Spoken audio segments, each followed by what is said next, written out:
The Art of Being Alone by Renuka Gavrani.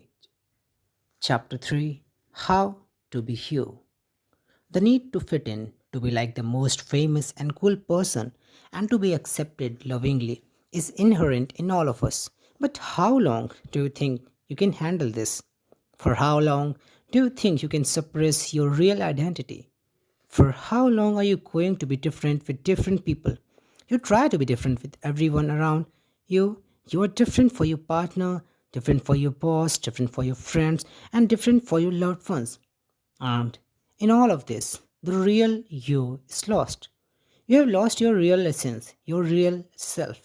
Imagine yourself as a computer and see how you have opened different tabs of your personality for each person you meet. New person, new tab. Perhaps that's the reason your real personality has crashed. I'm not a saint. I have tried hard to change myself into the most acceptable and loving person of myself as well. There are times when, by default, I try to hide who I truly am or what I am thinking just to represent myself as a wanted person. Why? Why do we have to try so hard to get others' attention? And is it worth losing our real identity? Do you know what's funny? After losing ourselves completely, we fall for those self love hacks sometimes. I feel like we are kidding ourselves.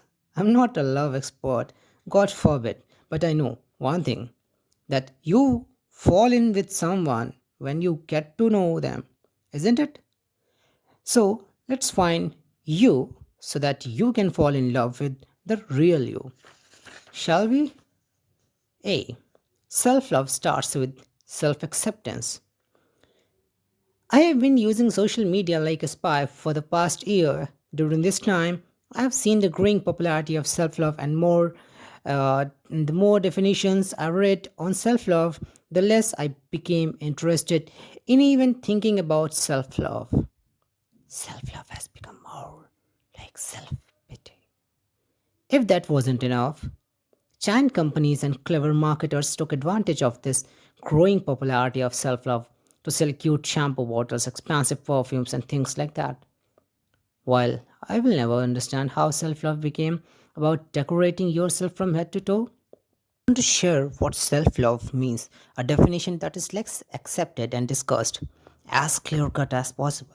Self love is about two things: knowing yourself, what you think, how you think, what is your true nature, what is hidden behind all the manners and etiquettes, what is your personality, and the like. Accepting yourself, acknowledging everything that is inside you and accepting it, be it good or bad. Most people hide their ugly side somewhere deep inside them so that no one can know their dark side. However, what you don't realize is that the deeper you hide, the darker it gets inside your heart, and that darkness will swallow you bit by bit until you can no longer find the sunshine. Society has made us believe that we must always be loving, caring, and cute. That's what we see in movies and web series, right? Good people are good to everyone all the time. We all instill a desire subconsciously that there are good humans and bad humans, and if we can fall under the good human category, then we will be loved and appreciated and accepted as well. Then we try hard to be nice. We try to be good to people even when they are abusive to us because that's what good people do, right?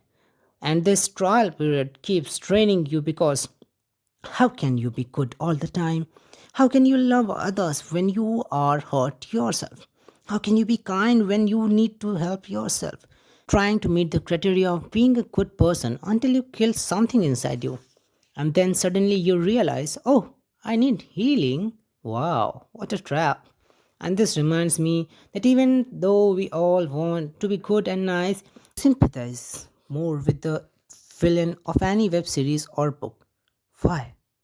Villains show us that we all can be bad at times, not intentionally, but because we are designed to feel all kinds of emotions. We are not mobile phones where you cannot use Android features in iOS or iOS features in Android devices. You are a human. For God's sake, start treating yourself like one.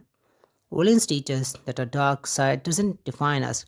it is still a part of us since society is not very welcoming with traits that don't fall under the good girl or good boy category. We just try to suppress everything inside us that we genuinely feel, think, and love. I don't know when you or I started silencing our inner voice, but we have done it successfully enough to seek the definition of self love in the external world. If you ask me, I used to think I was a good person too. I believe in kindness, love, compassion, and being warm to people. I want to be the reason people still believe in kindness and love. But at the same time, I know I'm not God. And I make mistakes. Mistakes that at times hurt people. But hating myself for making mistakes, or for letting go of people, or for saying whatever I feel cannot make me love myself.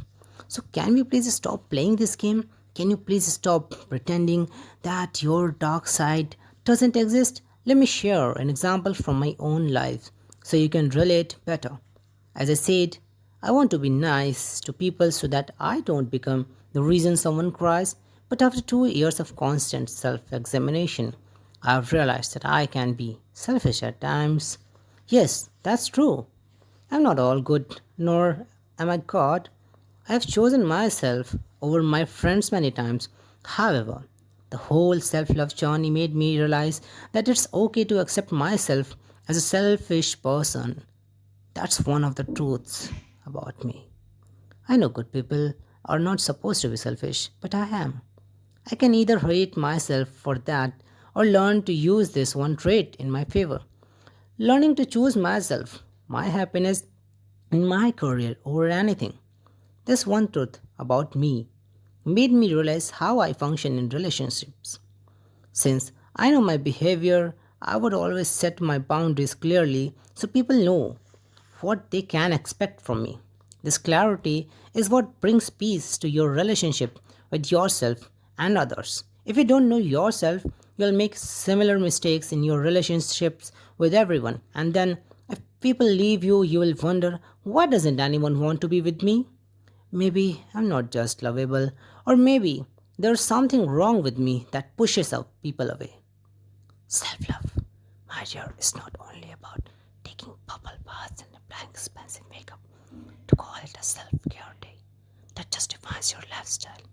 Self love is about knowing everything about yourself, however ugly or dark or bad your truth is, and accepting yourself with it. Self love is about knowing how to transform your flaws into your strength rather than hiding them inside you so that no one can see them. Self love is about choosing yourself every single day to study your patterns, examine your behavior, and pay attention to your thoughts. Self love is about creating a home deep inside you where you can be yourself without worrying about healing, pretending, or perfectionism. You are beautiful with your dark side by not hiding it under the mask of goodness. I feel pathetic even saying that there is a dark side in all of us. Because it's not even our dark side, it's just who we are. That is how we are designed. That's what makes us unique and different from each other. You don't have to be bad to people. You just have to learn to not loathe yourself for having some traits that are not accepted in our well-dressed society. Be proud of who you are and accept every bit of yourself. Now, that you don't have to be all classy and classy to love yourself. I guess it will be a lot easier to get to know yourself. Let's go on the journey of meeting you then, shall we? Self love grows with self acceptance. Your inner world has more wonders than the seven wonders of the world. I wish I could tell you some hacks and techniques to get to know yourself, or perhaps a schedule or a video that you can follow. But the sad news is, you are not a subject that you can just study, understand, and close the book. You are human. Well, yes, not brand new information, but without stretching it unnecessarily. As humans, we change rapidly, we evolve. Our preferences change, our working style changes, and our priorities change. What worked for you yesterday might not work for you tomorrow. What you liked 3 months ago may not be your preference today. What you liked to spend your time 6 months ago might be something you hate today. Hence, hands down. I'm sorry, but I cannot give some random acts that just sound good on paper and make you feel inspired at the moment, just to make you feel guilty for not following them later. Yes, I know this is a self help book, and I am supposed to give you some good looking techniques. But, darling, you're not a constant self improvement project, a journey to self. Knowing yourself is not a 1 day job or a 3 week long project. It's a lifelong journey. We are living in a world of distractions. It takes less than a second to start wishing for something that we never wanted just because everyone else seems to have it, enjoy it. In such a world where you are always surrounded by noise, it's tough to stay connected to the voice deep inside you. And let me say it again, it's a lifelong process to know yourself and also not to lose yourself. There are a few things that helped me, and I hope they will help you as well. These are not instant hacks, but everyday habits that I follow today, so be ready to execute them. Come face to face with your mind. It's a joy to be hidden and disaster not to be found. By T.W. Winnicott. When you are alone, you are dealing with just one mind, yours. Some treat it as a luxury while others treat it as a punishment. During your alone time, you are on your own. Your mind has a way of pulling you back to everything that had gone wrong or go wrong in your life. Your mind plays tricks on you to create unnecessary worries. When COVID 19 hit the world and we were forced to stay inside our homes, I did a lot of digging in my mind. Initially, it felt more like a punishment because I wasn't ready to listen to the thoughts that my mind was generating. That I realized how my mind never sleeps. This gives me a reason to worry about. Hence, the itch to go out in public and ignore the mind's voice. Perhaps this is the reason why so many people end up being in toxic relationships. People are afraid of what their minds will do to them. They are afraid of what their minds will make them believe, and they are afraid to what their minds will push them to do. As Rollo may say it, many people suffer from the fear of finding oneself alone, and so they don't find themselves at all. I dug deeper into the problem and said to myself, being with me doesn't have to be so cruel and tough if only I become more mindful. I started doing more meetups with my mind to understand myself better, to know what goes in my mind, how I think, how I react, what triggers me, and everything that I was once afraid of uncovering. And if there is anything that I realize with these regular meetings, mind, it's that your mind is not stupid, nor is it your enemy. You cannot stand being with yourself because there is so much buried inside you, things that you don't want to admit. But let me tell you one thing, there is freedom in knowing yourself. You feel like nothing you can hurt you when you face everything that your mind was threatening you about. So instead of finding ways to silence your mind, get up and come face to face with whatever your mind has to offer you. There were things about myself that I didn't want to admit. However, now that I have accepted it, I don't fear my mind. I'm working on those things to upgrade myself. Use your alone time to know yourself. When you are alone, you are dealing with just one mind, one set of choices, behaviors, and thinking patterns. Hence, it becomes easier to study yourself and get to know what you like and what you don't like, how you think and how you react. The reason most people find it so difficult to sit with themselves or read your thoughts is that there is too much untapped and unnoticed, and obviously, years of ignorance have created a vast pool of things that you need to deal with. So it may seem a little scary when you sit and boom, your mind starts attacking you. That thing you did years ago, some regrets and mistakes that are living in your mind rent free to give you something to worry about on days you finally decide to be happy, or maybe some bad thoughts that keep returning even when you don't want them. Most people cannot muster enough courage to face it all. Hence, the smarter way seems to be it all by throwing short term pleasure on your face, like watching Netflix or going out with people you don't like. The simple fact that you don't know yourself is a reason You accept the bare minimum from people. They help distract you, and this is what you want, don't you? So, yes, there is a lot inside you, but it is all a part of you. So, there is no permanent escape.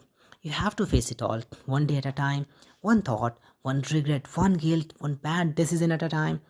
And I promise, once you face it all, once you uncover all the layers of your past, once you acknowledge everything that your mind was threatening you against, you'll feel free, like you can take a breath without any fear. That's the start of peace. Therefore, give yourself the time it requires to uncover what's origin inside you, everything that you have been ignoring for such a long time, every thought you are afraid to accept, every decision that you regret taking, not taking. Set yourself free. It won't be easy, but it will still be worth it. It will take some time, but my advice to you is, if you can do one thing, try this challenge. Every day, take out at least 10 to 15 minutes to just be with your soul. You must take some time to know yourself, a time when you don't have to fake it, and when you can completely accept yourself without any judgment or fear.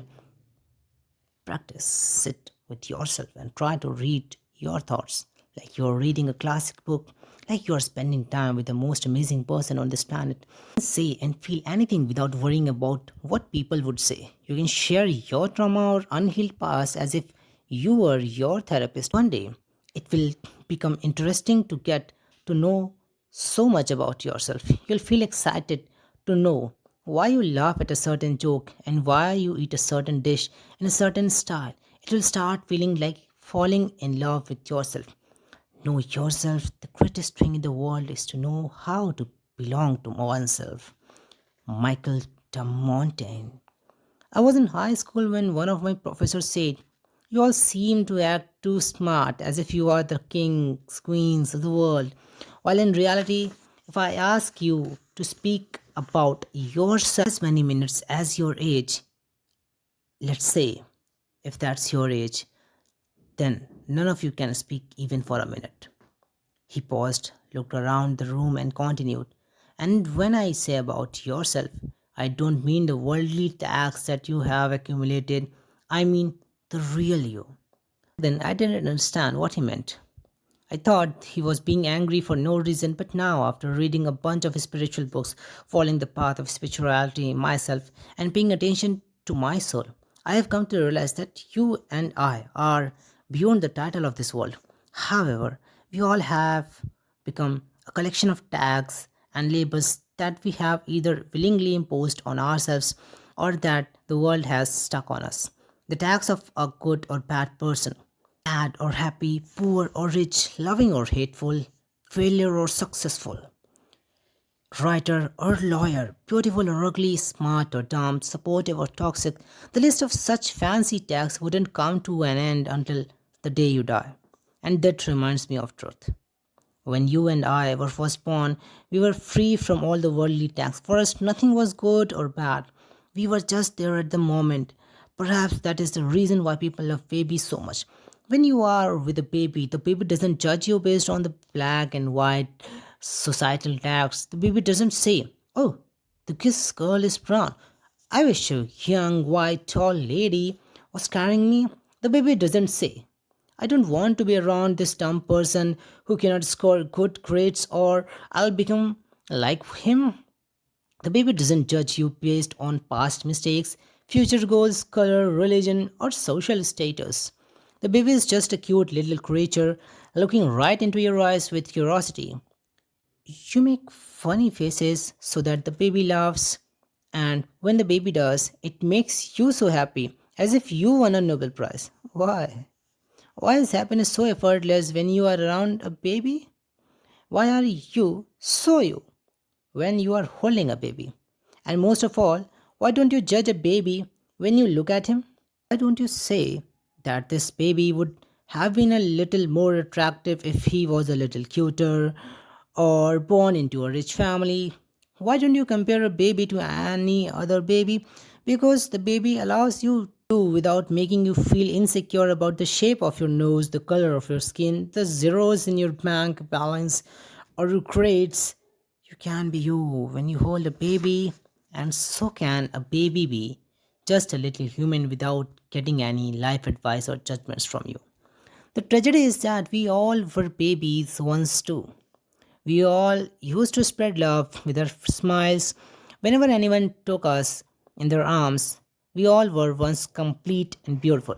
And we used to make other people feel complete and beautiful too without giving them any tags. I cannot say exactly which concept, incident, or system made us question ourselves and others, but somehow we lost our way. We lost our capability to be happy for no reason, to feel beautiful, and to not judge ourselves or others. It may have all started when we started accumulating tags from the external world. The more tags we collect, the faster we start losing our authentic selves. Society likes to put you in a box because it is easier that way to market products. If you have a dark complexion, buy this fairness cream and so on. It is even sadder that you start treating yourself and others as a tag. But enough of this stupid system that likes to cage everyone. The system is stupid because no one is happy. I am here to beat that system. It starts with you and me. And to break that system, here is what we can do: free yourself and others. When I was around 10 years old, there was a death in my family. It was my grandfather's brother's wife. I remember one of my relatives talking about me. She said I didn't look as good as other girls in my family. Can you imagine? There has been a death in the family and people are busy assessing the children's looks. How do you think I must have felt on hearing that comment? I remember not considering myself beautiful till the age of 17. And no, I know how it feels to be judged negatively. But what I also remember is that I tagged myself as ugly, and that shattered my confidence till I grew up and learned better. It happens to all of us. Everyone gets different kinds of tags from the world, defining themselves as per the tag. And that tag can leave its imprint on your heart until you can no longer bear its burden. I suggest you let go of all the tags that the world has stuck on you, tags that you have attached to your soul, and free others from the tags that you give to them. Don't define people, don't put people in a box. Don't give them tags because your one tag can be a pain in someone else's heart. And if someone else is giving you tags, instantly mutter in your mind, yet another tag?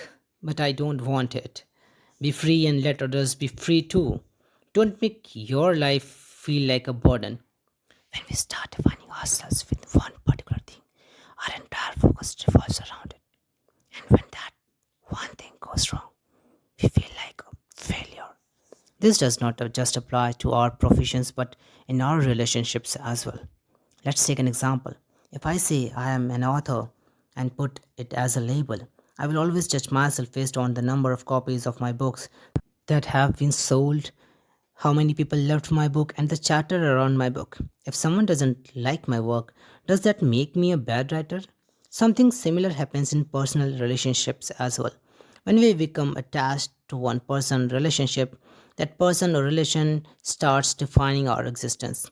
That person can control our lives. That relationship can break our hearts into pieces if someday it ends. It could be with your romantic partner or your parents. If your mother doesn't acknowledge your efforts, does that make you a bad daughter or son? Am I just a collection of tags and labels? Should I spend my life collecting all the good tags like an obedient daughter, son, loving partner, good sister, brother, supportive friend, smart writer, and more such tags that are acceptable in society? And what if someday I fail? What if I end up hurting my friends because I have my share to deal with? Does that make me a bad person? What if my books don't do well? Should I stop writing? I believe that we are much more than the titles of the world. Think a particular word cannot define our core being. One tag cannot describe you or me. We are more than just our professional goals and personal life relationships. All these things are external. You and I are piece of everything we own. Every place we have traveled, every person we have met, and every word we have read. Everything leaves a mark on our soul that paints our personality into who we are today. We are stitched together by the songs we enjoy, people we love, adventurous experiences we have had, books we have read, and the characters in them that we lived for a while, and many more small things like these that shape our perceptions and personalities. But when we remain restricted to one particular tag, we put ourselves into a cage while expecting to behave, talk, think in a certain way. Perhaps that is why there is no uniqueness left in you and me. We are walking the same path as everyone else. But I think that our entire personality or existence should not revolve around one person, one thing, or one tag. We should be undefinable.